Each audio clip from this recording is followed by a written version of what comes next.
and welcome to CNN 10. It's great to have you watching this Tuesday. I'm Carl Azus, and first today, we're taking you to Central Africa, where an outbreak of the deadly Ebola virus has been reported in the Democratic Republic of Congo. It's been hit before. There have been 8 outbreaks here since Ebola was first recognized in 1976. That's according to the U.S. Centers for Disease Control. The silver lining is that the nation's experience could help it respond quickly. So far, 3 people have died, and health officials are investigating at least 17 suspected cases. All of them have been in a remote northern part of the Democratic Republic of Congo. The virus has a high fatality rate, and there's no approved treatment or cure. But there is an experimental vaccine that's undergoing clinical trials, and it's been shown to be highly protective against Ebola. If it's called for this time, medical officials hope it could help contain the outbreak.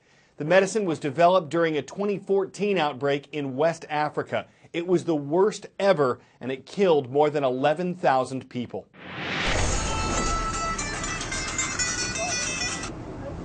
Hello? Yeah, how are you?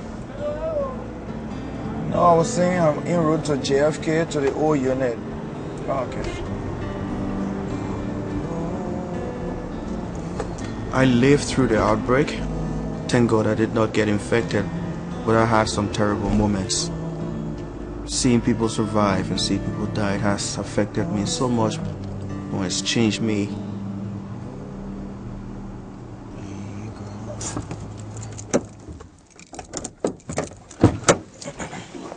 Where's Fremont? You have the keys? Yeah, why not open it again? Now, the red zone is safe, but as a precautionary measure, I don't want people touching things. I don't want people touching, not even the wall or the door. Okay? Come in.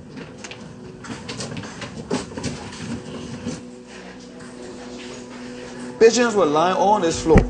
Mattresses were all in this corridor. When I think about Ebola, this is what I think of. I don't think about anywhere else. This place, in a crowd of 16 patients or 20 patients waiting outside the gate and banking on the gate. And then these survivors. Yeah, that's what I remember.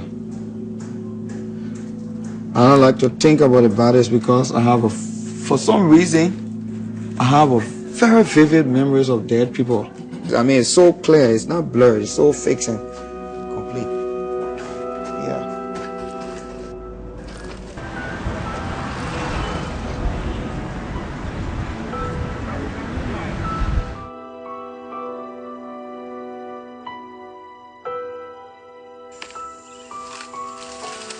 Dr. Dada, Dr. Brisbane, Dr. Boba, everyone that I look up to, they all died. Okay, one of them right here, right? Wow, Dr. Dada. Bro, remember you forever. It was like my world was crumbling apart. Yeah. And my father told me to stop work. I told him I can't stop. Yeah, man. Yeah, I have so many nurses and so many staff. I feel like if they are here and they died, I should be here dying alongside them. Otherwise, I put them in danger, and then I walk away, I turn my back. Yeah, Scotland. Soldier. So that's how I kept staying, and every day I stay.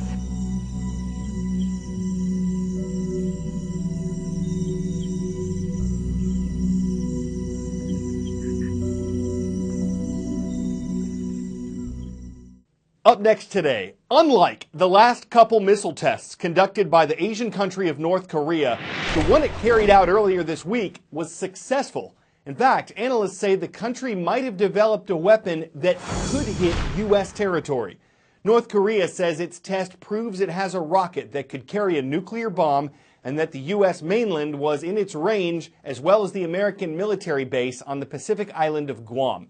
Analysts doubt that the weapon could travel as far as the U.S. West Coast, but they say Alaska, Hawaii, and U.S. territory in the Pacific is a possibility. North Korean media reported that the test missile flew 489 miles across North Korea and landed in the Sea of Japan, also known as the East Sea. U.S. officials say it landed about 60 miles from eastern Russia, though Russian officials say it was farther away than that. Either way, it does show that North Korea's missile program is making significant steps forward, according to experts. South Korea's new president says the test broke international law and challenged peace and security in the Korean peninsula. Russia called the launch counterproductive, damaging, and dangerous, but warned other countries not to intimidate North Korea. Russia is an ally of the Asian country. And the U.S. called for more sanctions, more penalties on North Korea's economy. 10-second trivia. A shuttle, a picker, and a reed are all parts of a what? Bridge game, oboe, loom, or badminton set? The answer is looming. These are all parts of a loom.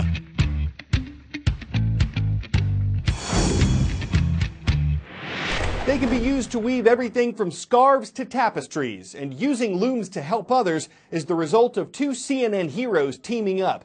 They're literally rolling out welcome mats with the help of women in overseas refugee camps. And they say their project is giving empowerment and hope and opportunity and voice in something as simple as buying a mat. Last December, viewers were inspired by 10 extraordinary individuals who were honored at CNN Heroes and All-Star Tribute. And that night also inspired 2 CNN heroes to join forces. Becca Stevens was celebrated for helping women escape life on the streets. Ready? We're going headers. Chan, go. And Luma Muffla's work helping refugee children and families in the United States earned her global recognition. Please help us give refugee boys and girls a new and a safe home by showing the kindness and compassion that has always defined us. One of my favorite things about the whole journey of CNN was getting to meet Luma. I loved it, and I was hoping that we could figure out a way to do a project together. In recent years, millions of refugees have fled countries like Syria and Iraq. Many have risked their lives crossing hazardous waters, only to end up struggling in refugee camps. Women can flee war. Women can give up everything for survival, but they cannot flee the violence of poverty. Becca reached out to Luma with an idea of how to help. In April, they traveled to a refugee camp in Greece to launch their unique project. I really admire the work that you do. It was just like this was going to be a good thing to do. The idea? Helping refugee women rebuild their lives using the life vest from their perilous journey. The project is making welcome mats from the life vests. And so they're weaving these and getting paid to weave them. And we are going to sell these in the U.S. Luma, a native of Jordan, got women involved. Becca's team brought the design, looms, and expertise. Profits from sales of the mats go directly to the women and programs in the camps. 2 CNN heroes now sharing one mission to help those in need.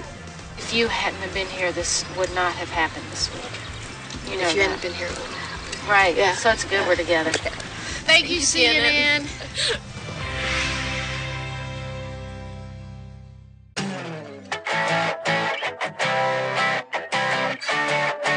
A horse and its rider recently survived a 300-foot fall from a trail in California. Neither was seriously injured, but they both became trapped in a deep ravine. After airlifting the rider to the hospital, rescuers did the same favor for the animal. Look at this. It's a flying horse. It was blindfolded and sedated and then flown to a highway in a harness. From there, the horse, which reportedly only had some cuts and scratches, was loaded onto a trailer and eventually returned home. Now that's how you harness some horsepower. You don't need a whisperer, you just need unbridled ingenuity. Nothing saddle about the ending, nothing that would stir up tears. With all things being equine, it's a good thing he tacked on his lucky horseshoe. I'm Carl Azus, and this is CNN 10.